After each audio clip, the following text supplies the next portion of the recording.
Calling all members of the in crowd. If you want to get in on the action, we want to hear from you. Hit us up, faderoutemail@gmail.com, or slide in our DMs on IG at FadeRoutePodcast, or drop us a line on X at FadeRouteDNZ. You can find us on Facebook, The Fade Route with DNZ. We're on Spreaker. We're on YouTube, The Fade Route with DNZ. Catch our videos. Like, subscribe, share, tell your friends, and spread the word.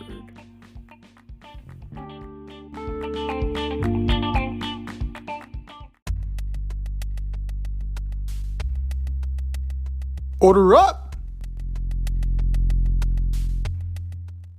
It's time for us to order up.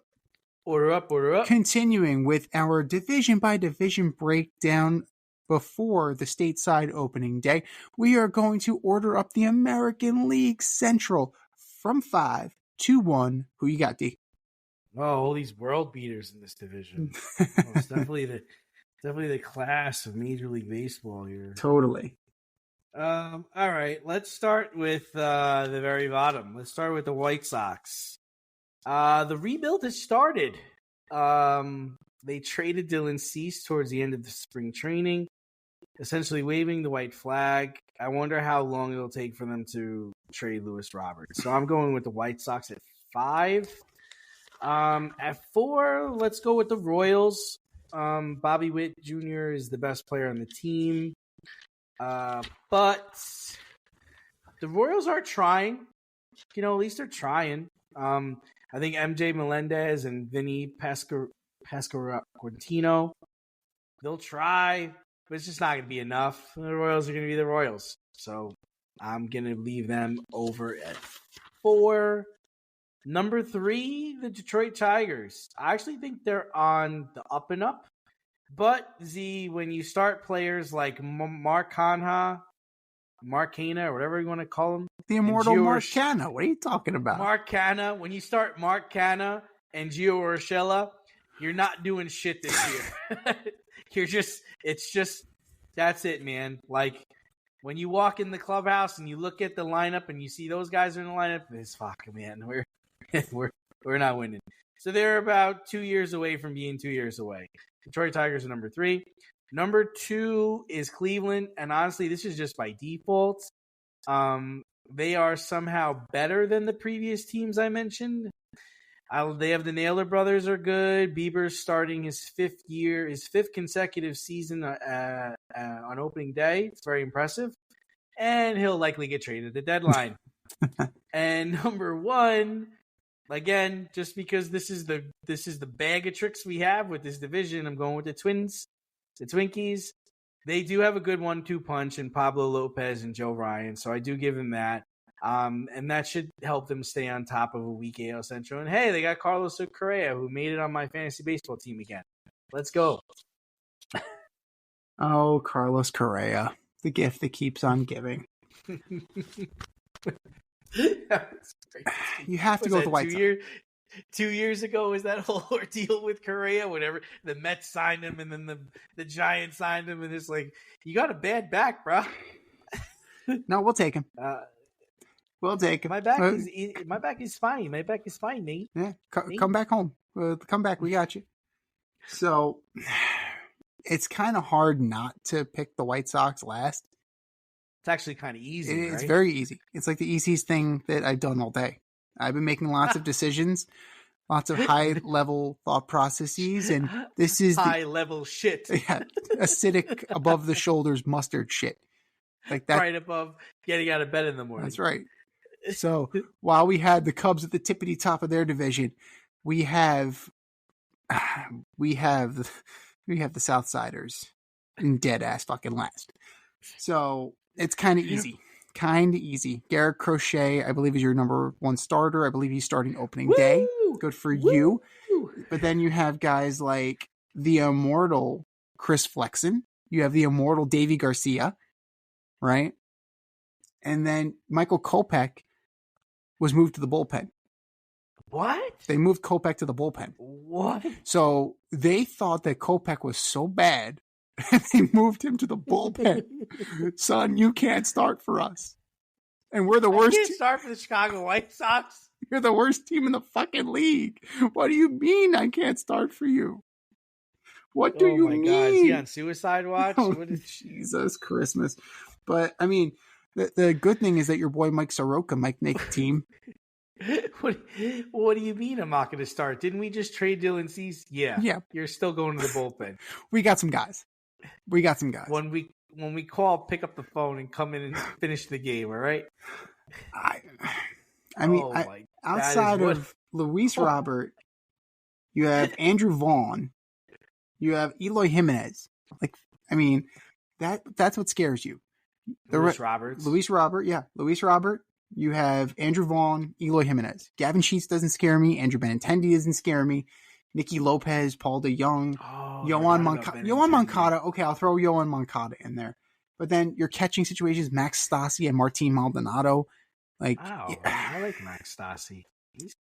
He's all right, but you know what? Maldonado's the guy. Like, he's gonna try and. Oh yes, that's true. He's gonna be the guy who's gonna try and navigate the water with this young staff. All right, so they might win 70 games. Yeah, they're not gonna be like. They're not gonna lose 100. No, they're not gonna be 62 Mets. Like, they're not gonna be that terrible. They're not gonna be, that as bad as that team where Mike Maroff lost 20 games. Like, they're not gonna be that bad. They're gonna be bad, but they're not gonna be that bad. Bad. Number 4. I got to agree with the Kansas City Royals. Like, you have Bobby Witt Jr., you have Vinny P., you have Adam Frazier, and then what? No, seriously, and then what? Hunter Renfroe. Okay, Hunter, and not the ex-Raider Hunter Renfroe, the guy who looks like Mike Trout, Hunter Renfroe, like Mike Trout's twin. You have guys like Garrett Hampson and Michael Massey. Like, who the hell are these people? Garrett Hampson, I know, but who the hell are the rest of these guys? Were they furniture movers? So, it's going to be a long year in Kansas City. And another team that they just sign guys to trade them. They expect Will Smith to get traded because that's what Will Smith does. Expect Michael Wacha to probably get traded. Expect Seth Lugo to get traded. Waka. It's not going to be pretty. It's not going to be pretty at all. Number 3, I got to go with Cleveland. I'm not in love with their rotation. I'm not in love with their staff outside of Shane Bieber. Tristan McKenzie's okay. Clase is okay. They went and got Scott Barlow from Kansas City. Like, the back of their bullpen is going to be decent, but, are they going to be able to get that far? They're going to be busy. They're going to be very busy. Outside of, Logan Allen, Tanner Bibby, like, their rotation, it's young. And young can be hit or miss. Young can be very good, or they can take a step back. Now, the offense plays. Now, where do they go from there? I think you're looking at, Andres Jimenez is going to be a breakout star. He absolutely is going to be a breakout star. So, it's only a matter of time. Brennan's good. You could even see, Esteban Florial, right? Maybe he kind of blossoms outside of the Bronx. Laureano is there from the A's. You got players, but the pitching gives me major pause. Number 2, I like their pitching better, but not by much. Like, they have a few guys. And I'll talk about the Detroit Tigers. Matt Manning is interesting. He threw a no-hitter last year. Tariq Skubal. You're looking at Casey Mize. What's he going to be? Kenta Maeda is there. Like, you have some guys on this roster. It's quite intriguing. You have Andrew Chafin in the back end of the bullpen. They're going to be better than we think. I think the Tigers are finally going to be better than you think. Now, Javi Baez is going to drag this team down because that's what Javi Baez does. But Torkelson is good. Gio Urshela is going to be good. You rag on Mark Cannon, man, but Mark Cannon is a doubles machine. Like, he's a veteran, solid player.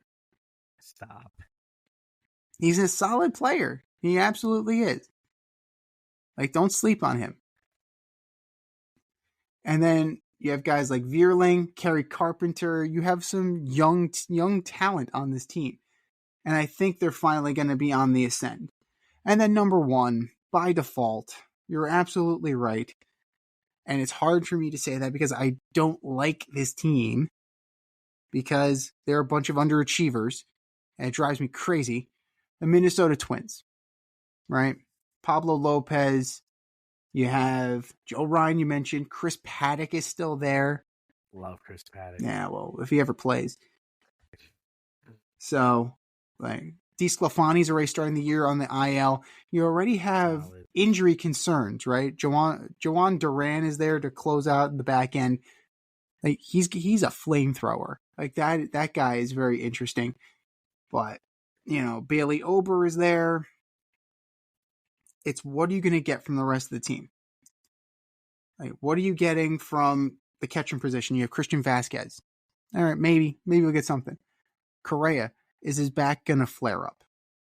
Right? Carlos Santana, is he going to have a good year, or can he only have a good year? Can he only have a good season in a low pressure situation? Like, we'll find out. And then you have guys like Kirilov, Kapler, Byron Buxton, if he can ever stay healthy. There's plenty there. But this can also be very volatile, and they could end up injured and buried just because that's their luck.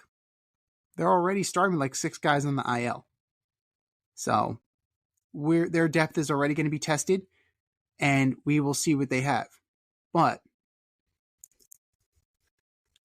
I think the Twinkies should have enough to get through.